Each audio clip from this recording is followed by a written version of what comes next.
out of practice. I know how it starts. You know how it starts? Yep. Okay. Hey, everybody. You gotta count down. We always count down.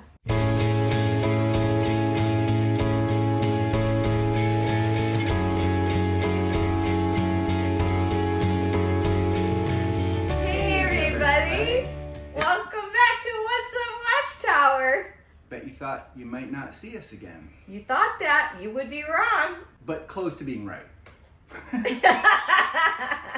I'm still making videos. I have another channel called Adventures with Robin, and I've been making a lot of videos this year, so if you want to follow me over there, you can check that out. I'll link it below. Yeah, and I think realistically, both of us have kind of fully excavated ourselves from the Jehovah's Witness shadow that was like over our heads. So I no longer feel it necessary to look into anything. I don't feel it necessary to watch the meetings or follow.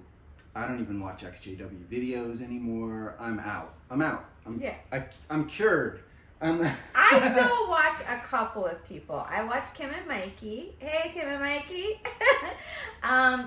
And I follow, what's his name? I can't remember the name of his channel, but I really like him a lot. I'll link it below. I'm sorry I can't remember your name, but. Yeah. So we were thinking, you know, we've had opportunities to sit down and make a video, and we're like, okay, well, let's just kind of give everybody a recap, you know, and then maybe a little bit of an update. But, you know, I actually did have something that I wanted to talk about, so this is kind of the perfect place for it. You know, really. I'm just gonna get right to it. You're gonna get right. I want to talk about what's going on in JW world. Okay. There's a lot of stuff going on in JW world, and I find it so interesting that so many witnesses don't know that Tony Morris was kicked out of the governing body. I say kicked out. He was deleted. He was removed. Down. I don't think he stepped down. They would have said it. And the announcement that was made on jw.org was then removed from jw.org. And now, slowly but surely, they're removing all content that contains Tony Morris in it. And so that would lead me to believe that it's something serious. Well, how long before people are getting gaslighted and being told Tony Morris was never a part of the governing body? What are you talking about?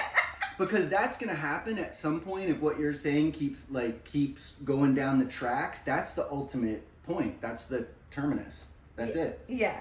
So, I mean, if you're following any Jehovah's Witness news, then you'll know some of the allegations that have been made about him. I'm not going to get into that because it's unverified, and I do hope that stuff comes out. And even if it did, though, it wouldn't wake up most Jehovah's Witnesses. But some. It is shocking to me how someone can, when you're a Jehovah's Witness, it's not just like a hobby. It's your life. Mm-hmm. So how can your life be devoted to something that you have no interest in looking into it? You have no interest in seeing what's going on, how the organization runs, interviews with people who've been at Bethel, just any number of things. How can you devote your life to something and yet almost be ignorant about all the things that are happening in it? And there's so, you know, as we were when we were Jehovah's Witnesses, you're very, very ready to tell anyone who wants to show you another point of view that they're wrong, that they're wrong. And we all know what that is like. But for people who are Jehovah's Witnesses to not even want to look into their own religion, not even to go back and look into the old books and the old literature, the bound volumes of the Watchtower and Awake, especially from like the late 60s, there's a lot of really interesting stuff in there. And I mean, that does kind of cross over to like society at large. Yeah. Right? So like, this is kind of some of the stuff I want to talk about. I'm not going to get into it yet because we're still talking about the other thing. Right. But it's just like, so many people have exceptionally strong opinions about things that you know, it's like, this is the hill I'm ready to die on, and yet they're actually ignorant about the topic or the subject or the nuances that go into it, and yet they're so arrogantly, pridefully sure that they're right. And I know what that's like, because I was a Jehovah's Witness. We had the answer to everything. 100%. We knew what the answer was to everything. Any question about life, the universe, God, we knew it all. But eventually, we had questions. Right. Eventually, there was something that made you want to go, you know, scratch your head a little bit and go, I might have to look into this. This doesn't feel right. This doesn't sound right. Or like, this goes against what I've been taught in this organization my whole life, or this goes against the way that the elders are handling a situation. Like, whatever. There's something that can potentially make you scratch your head and want to look into it further. Mm-hmm. But so often, you don't see that. Like, the people who are waking up, we see that with them. But for a great majority of the public at large, and I'm talking about everything in society, people are very closed off to looking into anything. It's like everything is complete surface level, and let's just keep this train rolling. Mm-hmm. Like, don't look out the windows, just put the blinders on and keep that thing going straight as best you can, and that's it. And it's a weird thing to me, especially coming from being a Jehovah's Witness, where leaving the organization was all about, she's trying to move it forward. Zoe's still here. She's knocked the camera. She just knocked the camera. Okay. Zoe's still kicking, just like us. All right. So let's get to what you wanted to talk about in this video. I know you're already kind of talking about it, but let's just spell it out. The world is in a haze of cultish rule. Is that pretty clear? It wasn't just the Jehovah's Witnesses, y'all. And that has been a big wake-up call for me. Mm-hmm. Because it's real easy to come out of a cult and get right back into another one. Mm-hmm. You can call it a cult of society or whatever. You can call it a cult of political sides. You can whatever. There's so many like pieces of the pie. So much of that is this cultish rule, and it feels exactly the way it felt when we were Jehovah's Witnesses. And so for me lately, seeing the world as to me the world's getting crazier, but I also feel like there's a part of society that wants to show us the craziest thing to like break our spirits.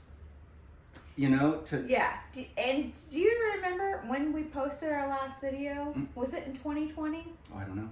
It may have been, but I gotta tell you, in the last 3 years, he and I have woken up in ways that far surpass just waking up as Jehovah's Witnesses. Well, I think for me, it's been a long journey. It hasn't been a short journey for that stuff, because and I think it started when I was waking up as a Jehovah's Witness. Well, I take that back.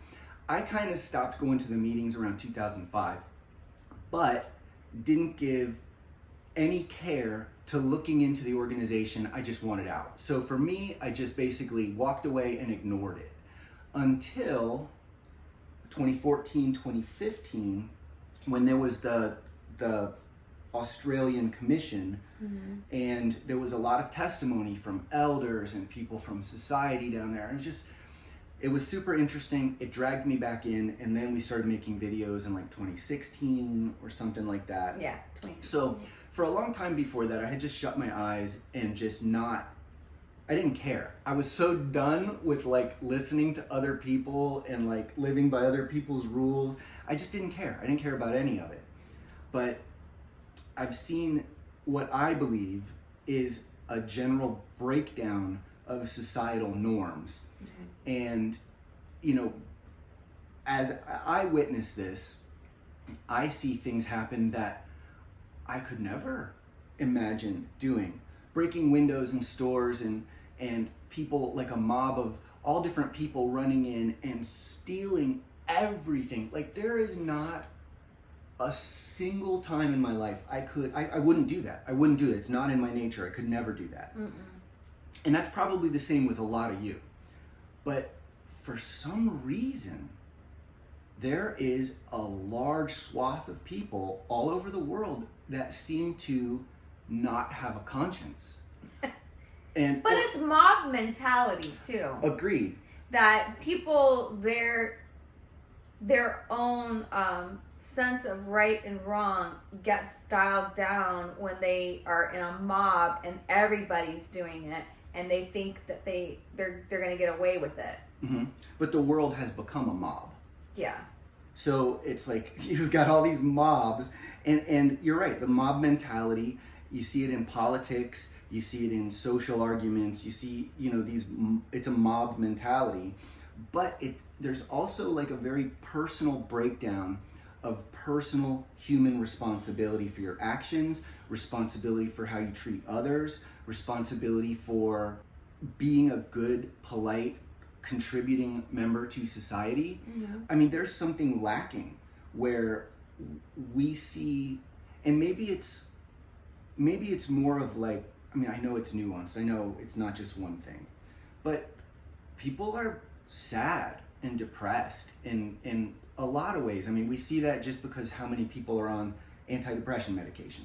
The number is huge. So we know that's an issue, but it almost feels like this despair is leading to chaos, which leads to, I just don't care about anything anymore.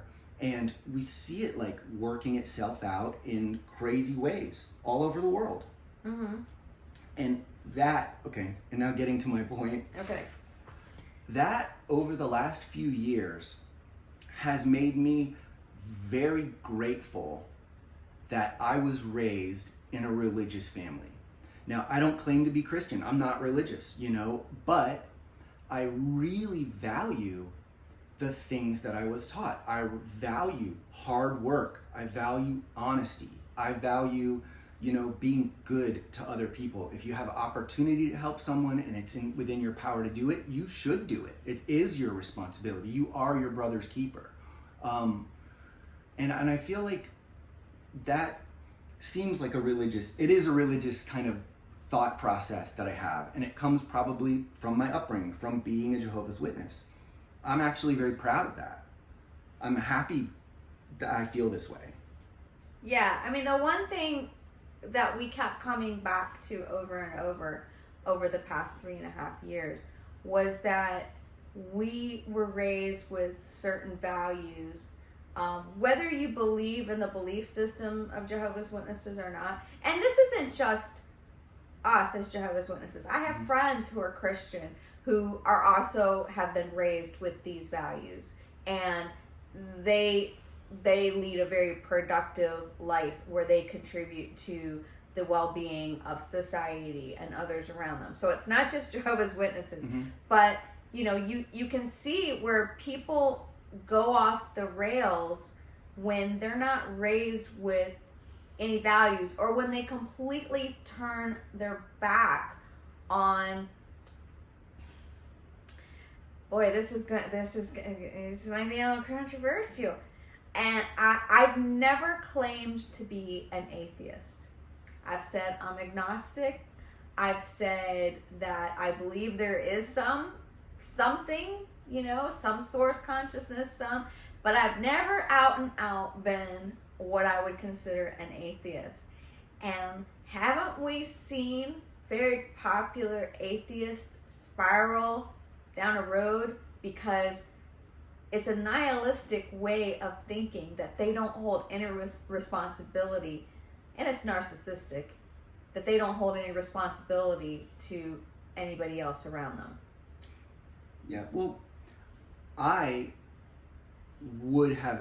did identify as an atheist when we started making videos, I think. And to be honest with you, like in retrospect, I really don't. I don't identify. I don't have an identity with that stuff now. I don't know. I don't necessarily believe in God, Mm-hmm. but I detest a lot of the atheist thinking because I feel like people glom onto it, but it's not beneficial for society at large. Yeah. And I feel like because all human beings are connected, we're all part of this giant web that stretches the world, our interest has to be about, benefiting society or being more a positive influence and not a negative. It has to be because we're connected, because what we do influences the people that live next to us, the people in our families, our friends, the people we work with. It's not, no person is just a rock all to themselves where they can just do anything they want and have it not affect other people. And I feel like that's where there's a disconnect with some people. It's like they feel like they can do anything they want and don't care how it affects anyone else. Right. Like I remember in like all these riots and stuff that were happening in 2020, I watched this stuff like crazy. Lots of like independent news channels, people who were on the ground with news cameras, and the overwhelming thing that I heard people saying, smashing buildings and smashing windows, is saying, "Oh, they've got insurance. Don't worry about it." And so it's almost like negating any responsibility for the bad actions you're doing by saying, "Oh, the insurance company will cover it." And, it was unfortunate that those, in a lot of those stories, the people couldn't afford insurance. They didn't have insurance on their business and they lost everything. But it's the mentality, that mob mentality of the crowd. Well, they don't even care about how it affects someone else. So that stuff has like really kind of made me glad for having the standards that I have, for having the values that I have, and having not been raised in a Christian household. I don't know how strongly, having not been raised in a cult, I don't know how strongly those things would have gotten into my system, because I know plenty of people who were raised in so-called Christian households, and people have done a lot of bad stuff and been through some bad situations. It's like, a lot of people call themselves Christian. It doesn't mean anything. It's just a word. Hi. There's a major disconnect, and I find it very upsetting that so many people are eager to tear down society with no thought at all for how it affects other people. I find myself agreeing more with Christians, with people who are, out and out Christian, about the way we should treat people and how we should care for people. And that's the thing. I mean, you hear that people who are atheists, who are popular atheists, that they'll say they have these values, but I tell you, it's like Jesus said, their fruit will what's the scripture? The trees will be known by the fruit that they bear, or something like that. And I've seen a lot of nasty fruit. Yeah. So there's another topic. We sort of got distracted. Zoe's distracting us. But another topic we've thought a lot about, when I said that we've woken up on a whole new level, was seeing the cult-like tactics being used by the governments and the media over the past few years. Yeah, and I think maybe we can put a link to this too. There's a video series that's on YouTube. It was made by the BBC years ago, and it's like a 4-hour documentary on a guy named Edward Bernays. And he has been, boy, what an influential figure in shaping the propaganda of the world, starting after World War I, but really heavy after World War II. And there was a time when the government was not allowed to use propaganda against their own people. And that is no longer the case. And when I say propaganda, it has one connotation, which I think most people, they figure propaganda, it's always super negative. It's always like, they think Nazi propaganda, essentially. But propaganda doesn't necessarily always have an evil connotation. A lot of TV commercials that say click it or ticket or whatever to get you to wear your seatbelt, it's all propaganda. But if it gets you to wear your seatbelt, maybe it's not a bad thing. So there's things like that we see in society. But what I started really noticing, because after coming out of being a witness, I had more liberal leanings. And then I start seeing in the liberal side of the media, this vitriol, this hatred about anyone who's on the opposite side. And I started thinking to myself, boy, that sure does sound like the way the Jehovah's Witnesses say not to listen to the apostates, that everything they say is a lie. And I started going, I've heard this type of... Why does this sound familiar? I've heard this kind of speech before. Yeah. And then you start seeing like public events. And you see people losing their minds, like it's the Beatles, but in a bad way, and like screaming and crying. And you think to yourself, well, that doesn't seem normal.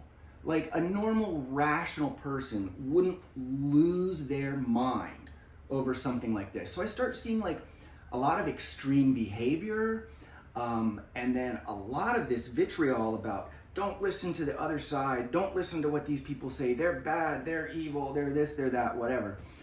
And I tell you what, they're running the same game that the Jehovah's Witnesses run. Mm-hmm. And it goes a lot deeper than just, it's politics. Like I'm specifically talking right now, Republicans, Democrats, one side versus the other. It's exceptionally culty. Yeah. Exceptionally culty. But then you've got social cults as well.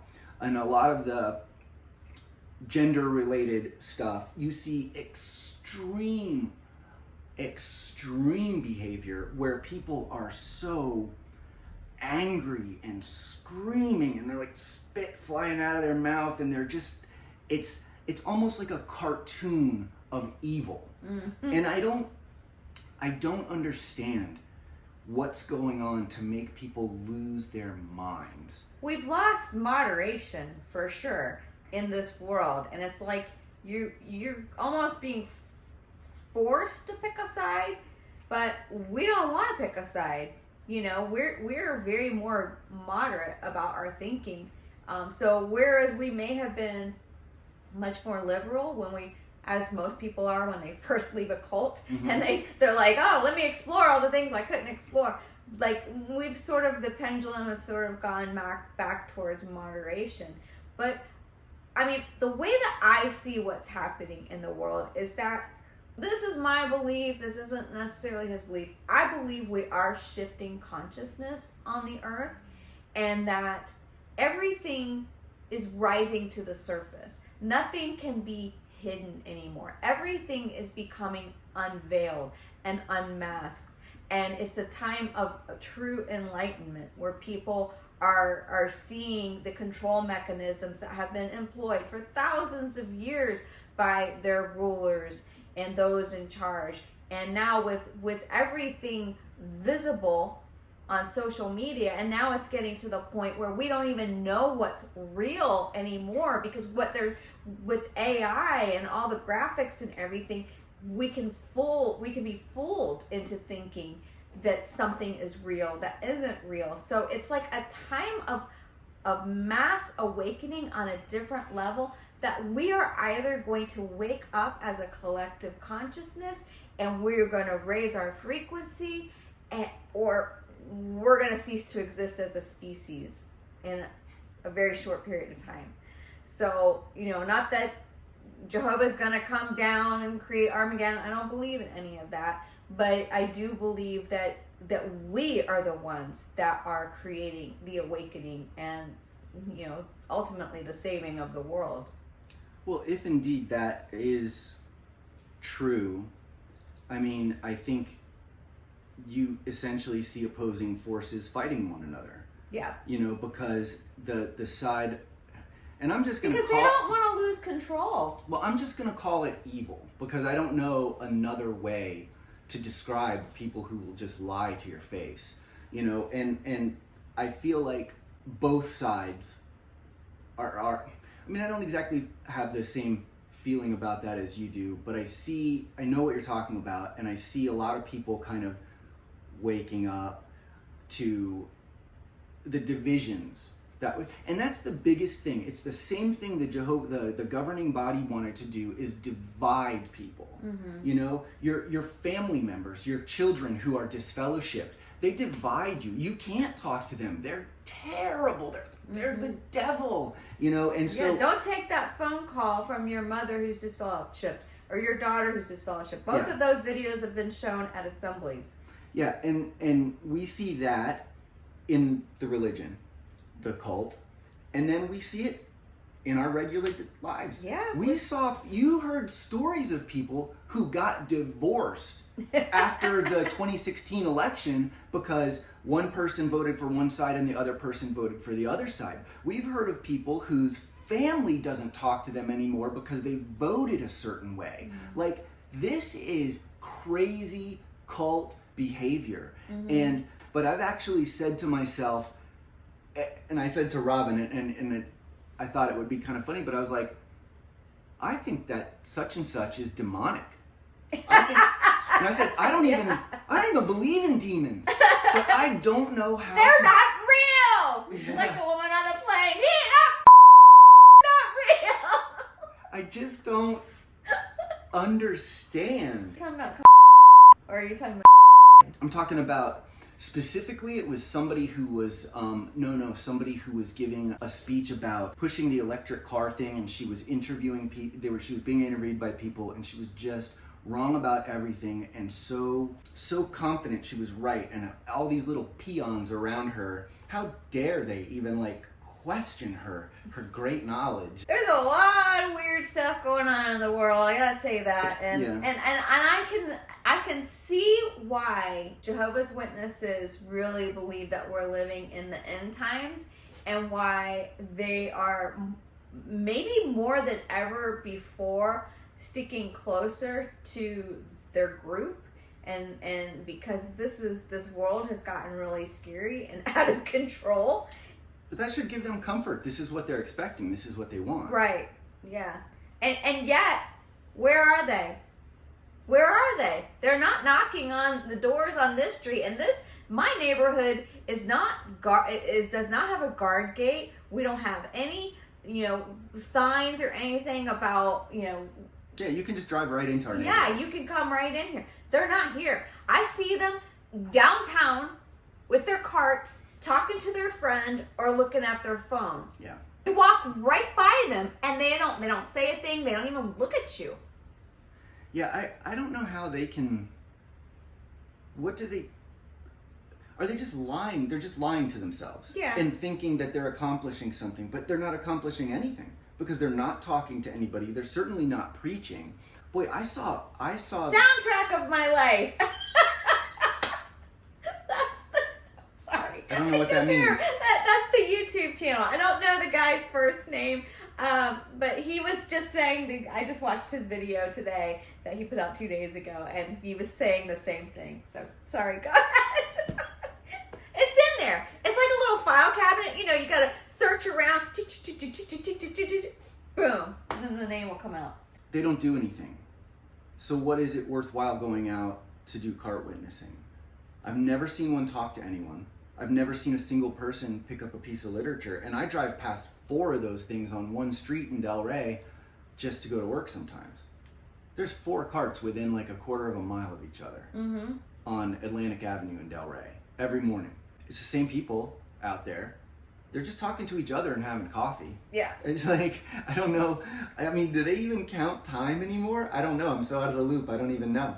People don't know that they're Jehovah's Witnesses, too. I was talking with one of my high school classmates who wanted to interview me he's a writer, for a piece that he's writing about interracial schools and how it was growing up, and because I guess the laws in I don't know if they're in Florida or nationwide that were for integration were basically dropped. They were done away with in the 90s, and that we were the last generation that were under that like federal mandate that schools had to be integrated. And he's African American, so he wanted to get my perspective. And so as we were talking, we got into the whole, he didn't know I was a Jehovah's Witness, in high school, but it explained a lot of things because he was always, I think he was our class president. He was always trying to get me involved with what is that called, student government. He was trying to get me involved in the homecoming committee, and I was like, Sam, I can't do it, Sam. And he was always like, why? Robin's so nice, she's the nicest person here, she'll help you with anything, and she won't help me with this. Nope. But anyways, we got into the whole, like, talking about the Jehovah's Witnesses and what the limitations were that I had in high school. And he was like, I never see them anymore. He lives in Chicago in a suburban area. It's not gated. He said, they used to always be here. He goes, I never see them. I said, well, probably what you'll see now is them on a corner with a cart of literature. And he was like, those are Jehovah's Witnesses? He said, yeah, I see them everywhere, and they never say anything to anybody. Well, if I was still a Jehovah's Witness and had been taught since I was a child that the preaching would continue until the end, and then all of a sudden one day, for whatever reason, pandemic, flood, I don't care what reason, we're not preaching anymore. Oh, so this is the end, right? Yeah. Because I always understood it that you're supposed that obey God as ruler rather than man. So when the government says you can't knock on people's doors, you say, screw you, I'm saving their lives. And for the witnesses to just go, oh, okay, we're not going to do it anymore. It makes me believe they never thought it was important to begin with. If you really, truly believed you were doing a life-saving work, who cares what the government says? Who cares what your neighborhood says? You're doing a life-saving work. It's more important than that. But no, apparently you can be an organization with, 6-8 million people? I don't know how many they got. But like, oh, you can let your fear of man control your entire organization to the point that you get in bed with them and start having vaccination tents in your parking lots at the Kingdom Hall. So to me, this kind of stuff, these kind of changes, how they have not woken up and to not be shocked by them is crazy. You can't gather together. Well, guess what? There were a lot of churches that did keep gathering together. Yep. Apparently, they value God's commandments more than the Jehovah's Witnesses did. And, they took a lot of heat for it. But they said, this is our religion. This is our beliefs. This is our practices. They stood in their integrity. People went to jail for it. Yep.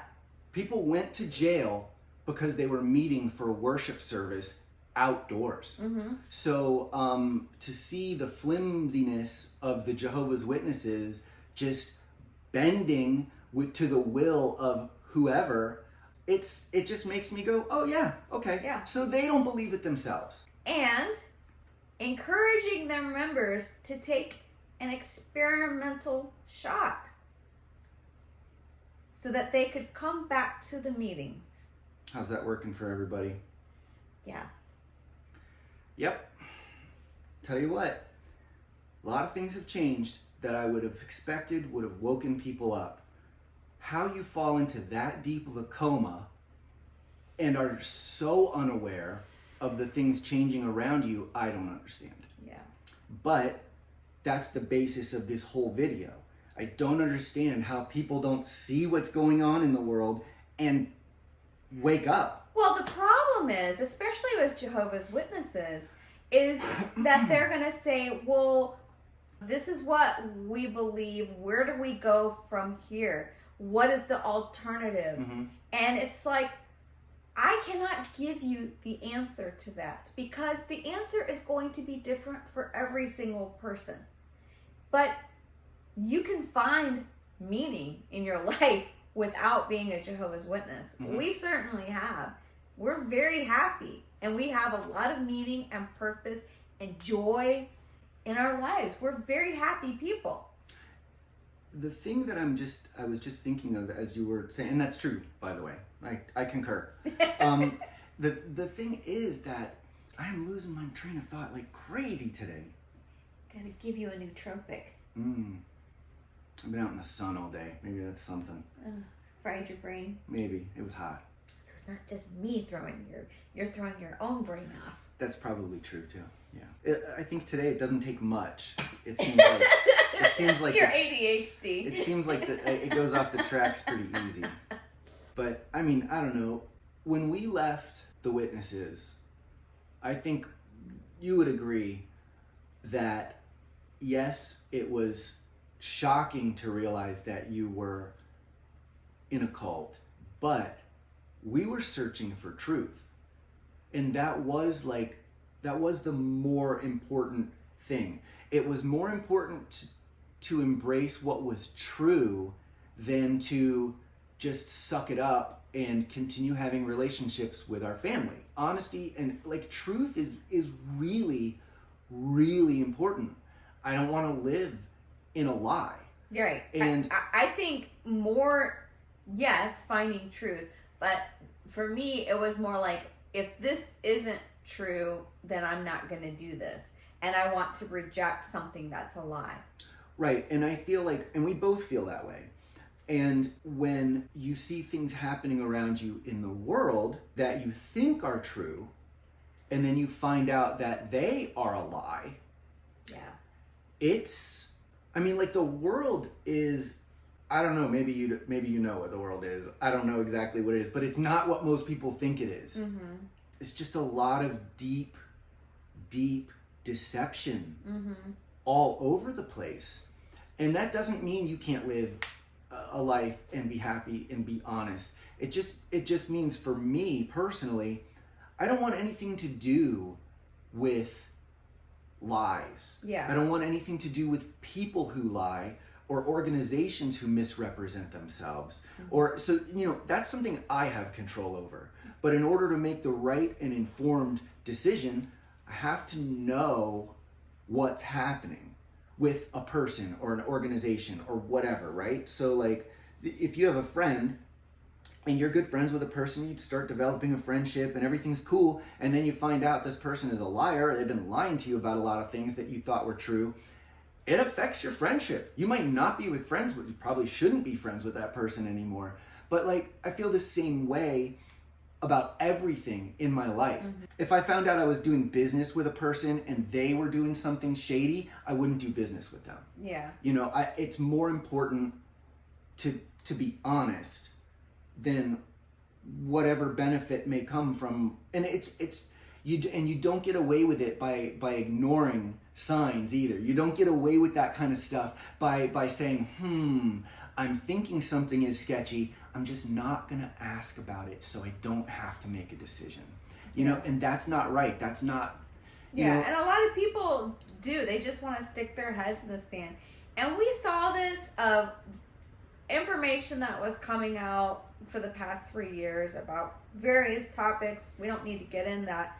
But people that I knew, very intelligent people that I know, that weren't willing to look at mm-hmm. the other information that was also being presented.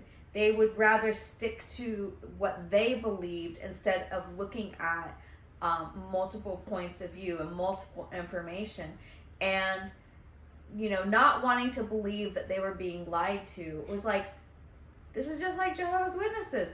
And I came to a point, and someone even asked me this, who doesn't believe in a lot of the stuff that I was, believing or thinking about. And he was like, well, do you think that you're so skeptical and like thinking about these conspiracies because you were raised in a cult and like your whole life was a lie and now you don't trust anything? And I was like, bingo. Well, it's not just that, but it's like... But I also know the signs. Right. It's that, I'm not making this up. It's not a conspiracy. I'm seeing this with my own two eyes, and I don't have cognitive dissonance. Right. You're like, and to the person talking to you, you're like, guess what? I've seen this before. You haven't. You haven't had your life turned upside down by having to make choices and investigations and all this stuff about what's true and what's not true. Mm-hmm. And that is why I feel like so many people in the world, people who weren't raised as Jehovah's Witnesses or in a cult, they don't see the signs of what's happening in society, and they are hardcore on one side or the other. Yeah. I think there's very few people who are truly like neutral. Yeah. You know, most people have opinions. Even witnesses have opinions about politics and Supreme Court decisions and blah, blah, blah. People have opinions. Yeah. So I think that in the world we live in now, like when you start to see stuff and recognize that you've seen it before, you have to really pay attention to that. And guess what? I lost friends over the past few years. That I totally didn't expect would happen just because I didn't agree with the narrative that was being fed to us. Mm-hmm. So I said, well, I've been here before. Mm-hmm. I've lost family over not believing a narrative that was being fed to me. So you ain't family. It's not going to hurt as much. We always seem to be right, though. We've been going on for almost 45 minutes. What do we want to wrap this up? All right, let's wrap this up by saying life is good. The world is a beautiful place. Take time to smell the roses. Buy yourself a bird feeder and put it in your backyard and spend a little bit of time outside every day. And if you do nothing else, just sit out there and watch the birds a little bit.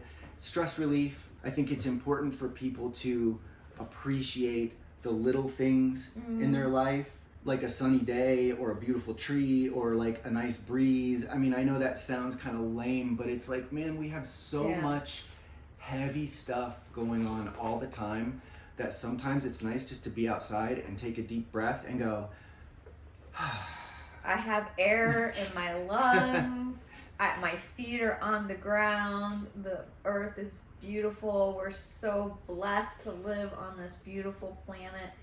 And we have Zoe, and we have each other, and you know, you gotta count your blessings. And our happiness isn't created from external things. Yeah. And I feel like a lot of people have trouble finding happiness in today's world, because if it's not one thing, it's another. And if it's not bills, then it's this, or then it's always something. I would encourage everyone to try and find something that gives you peace and enjoyment. And I'm not saying like pursue that or be unbalanced or whatever, but you have to appreciate your life. Waking up every day is the greatest gift anyone has ever been given. Yeah. So yeah. And I talk about a lot of this stuff on my channel because I've been doing a no-buy year and trying to uncover like reasons why I was spending more money last year and how we use and abuse things to like cover up our feelings. And so yeah, we're definitely like a little more minimalist now than we used to be, and it's a good thing. I think a lot of people started learning about that during the lockdowns and stuff. When people had to be home, they had to think a lot about their life and where it was going and what made them happy and what made them, you know, feel like they had a purpose and things. And that has shifted a lot of people. You know, people who used to work in an office, you know, they're like, forget it, I started my own business at home, you know, like trying to be creative or to add something nice to the world. I just think it's really important to try and find that. And you may be at a job you don't like, you may be in a situation that's not the best, but it doesn't have to mean that you like hate your life every day. Yeah. You know, just try and find something, you know. Yeah. So go outside, pet a dog, feed a bird. Come here, you say hi to everybody. Hug a friend. Take some deep breaths. That's our advice. Yeah. Don't ignore things when they're looking at you right in the face. You know, trust your gut instincts, right? She's always looking at him right in the face. Because she wants food or attention. She always wants something. All right, guys. That'll do it for us. Don't know when we'll make another video. Who knows? Maybe we'll make this a regular series if you guys liked it. And yeah, if you're watching for the first time, hi, we're Mike and Robin. Oh, we didn't say that, we did should have said that from the beginning. And yeah. So yeah, give it a like, give it a subscribe, and maybe we'll keep going with this. Anything else? Any final thoughts? Nope. That's it? All right. Until next time.